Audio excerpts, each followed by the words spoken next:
Hi everybody, this is Threadmaster Kay and you're joining me here yet again for Kay's Corner. And today in Kay's Corner I have Dr. Agnes Shamil. Agnes is coming to me because of multiple reasons. One, first I want to talk about is her upcoming, is it for Easter Seals or Sick Kids? Easter Seals Foundation. Easter Seals Foundation, for the charity that you will be dancing in. Yes. And so I love it when I see our medical professionals getting involved, hands and feet full forward. So Agnes is going to be doing Dancing with the Stars here in Hamilton, right? Mm-hmm. Yeah, at Michelangelo's in November. And we are going to be, K Medispa and Consulting and TMK Medical is sponsoring one of, I think you basically, and the event, and we're going to be coming to be a part of it, and we're very excited. Thank you for having us. Oh, thank you. I much appreciate the support and the sponsorship. Thank you. So Agnes, the reason why I wanted to do this with you, not just to mention Easter Seals, was also you're preparing for this, and of course you have to be in best physical shape, but you also want to make sure that you are ready for the spotlight, and we are going to do a little mini thread lift on you today, right? Yes. And you've had a few from me already. How do you feel since you've had them? Because I think we've been together for a couple of years now. Yeah, I think we're just trying to figure that out before this interview. So it's been about 2 years. I started since a colleague of mine came to see you and had great things to say about you.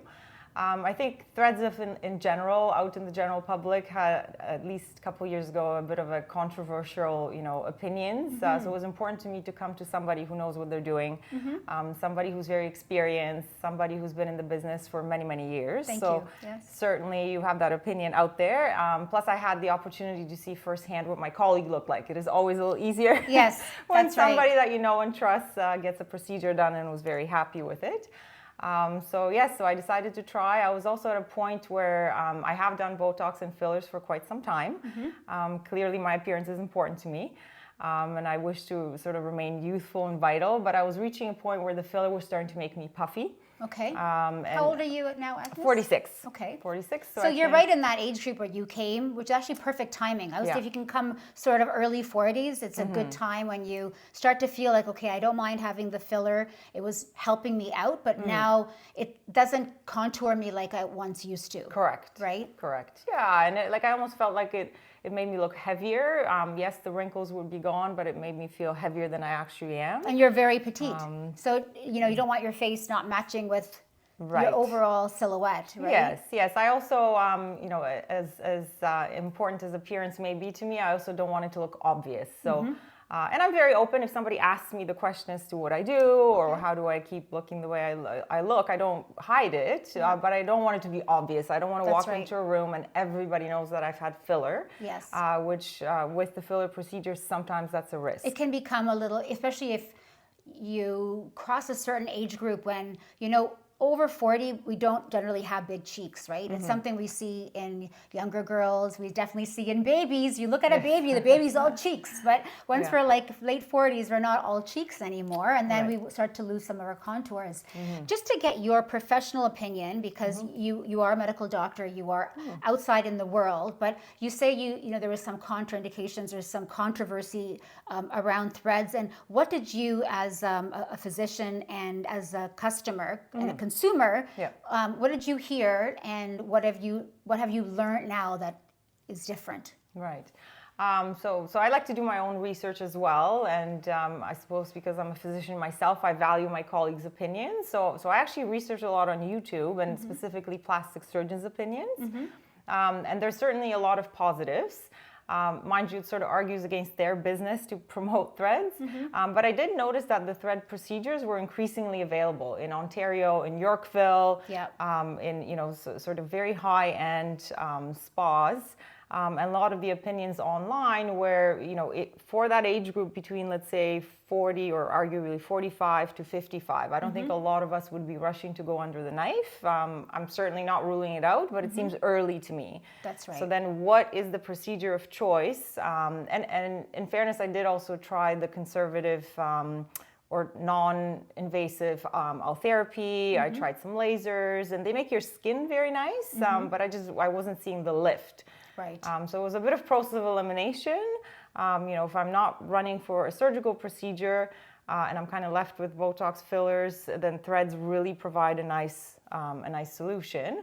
And then in terms of the complications, there's anything from, well, one thread ruptures and you look like you've had a stroke, which I think goes back to please go to a professional who knows what they're doing, who has been trained properly, or who has done it for a couple of years.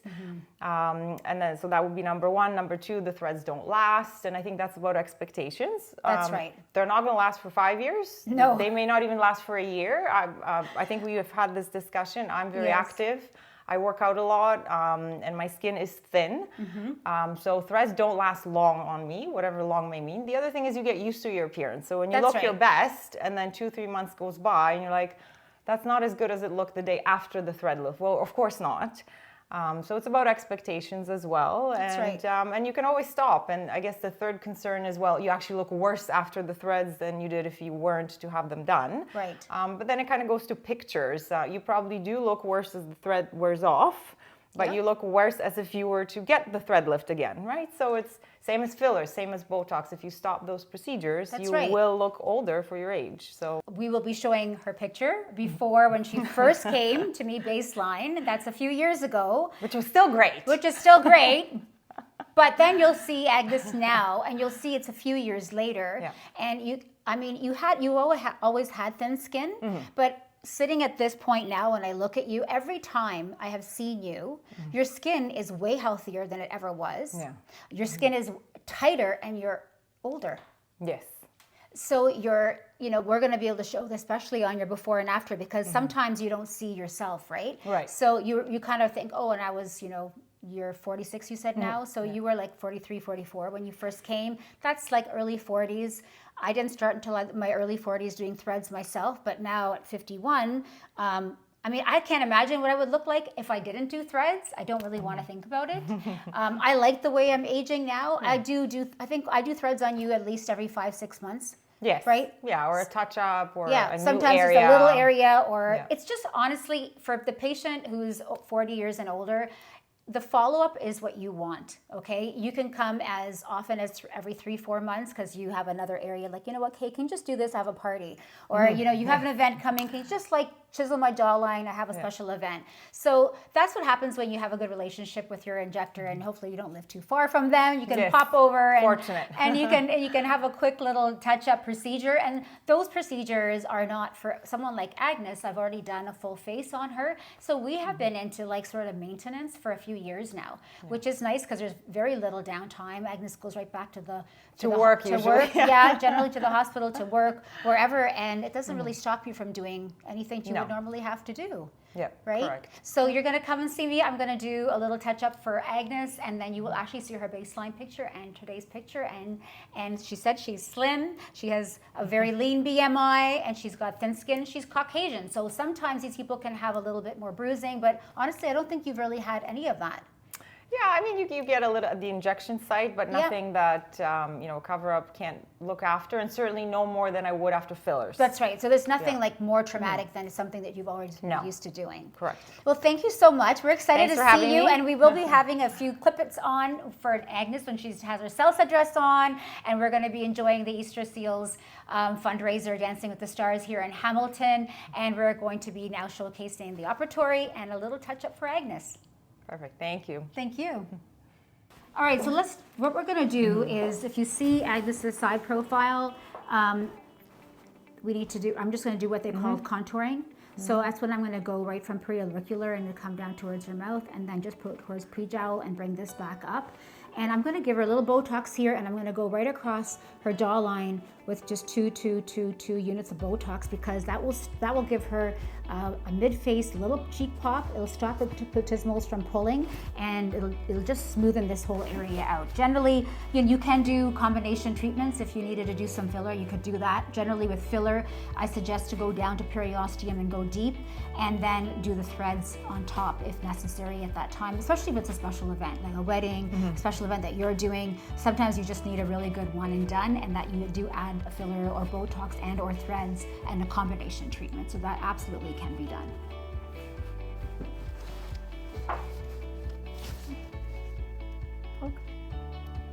You okay? Mm-hmm.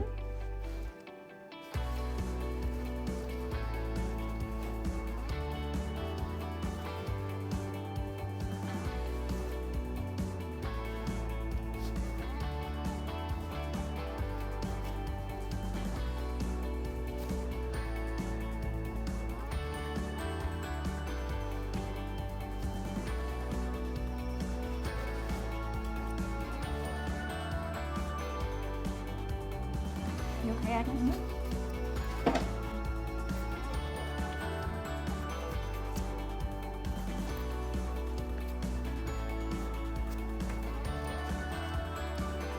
Look at that jawline. I know, the Nike check mark on the side. Face all the way towards me now. I do have a question for you. I noticed that you do both sides from one side, like you stand on one side. No, I'm moving here now. Oh, yeah, okay, okay. Yeah. Maybe I do that. I do that Sometimes- depending on my sometimes you've angle. done. Oh, Yep, got it, exactly. yeah. This one I have to bring you all the way, so I can't. I have to do it from this side. See, now I'm back on this side, but it's to do a lateral.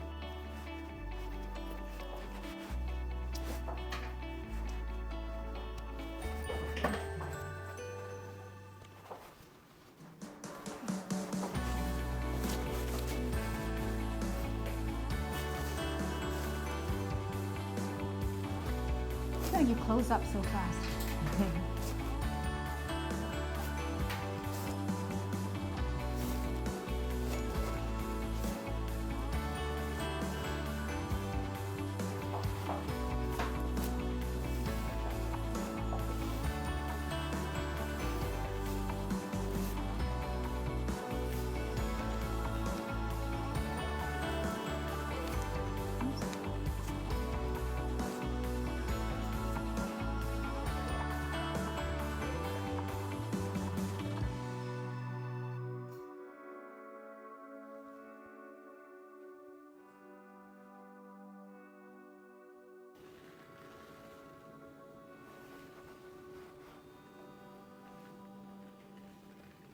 Looks so good. Sounds good.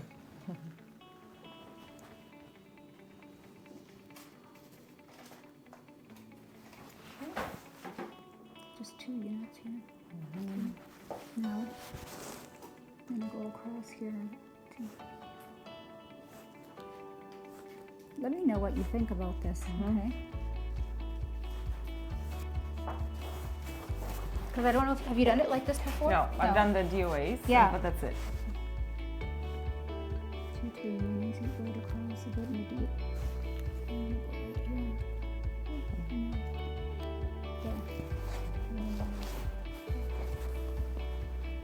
All right, Agnes, I'll have you sit up, take a look. Okay. Moment of truth. Oh, my hair's a little messy. All right. How's it look? Yeah, no, much better. Lifted for sure. Yeah. And you're gonna really like how this is going to be. It looks really good. I like how I showed you the V3s in here. These will just give you that nice. You see that on the side? And then let me know what you think about the Botox when that kicks Sure. in a couple of days. Great. Yeah, it always looks the best probably about a week after. Right. So, exactly.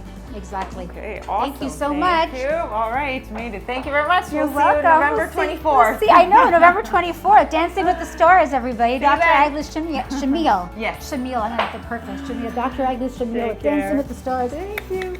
Cha-cha-cha. You look great. Okay. Thank you so much. Yeah, no problem. Thank you.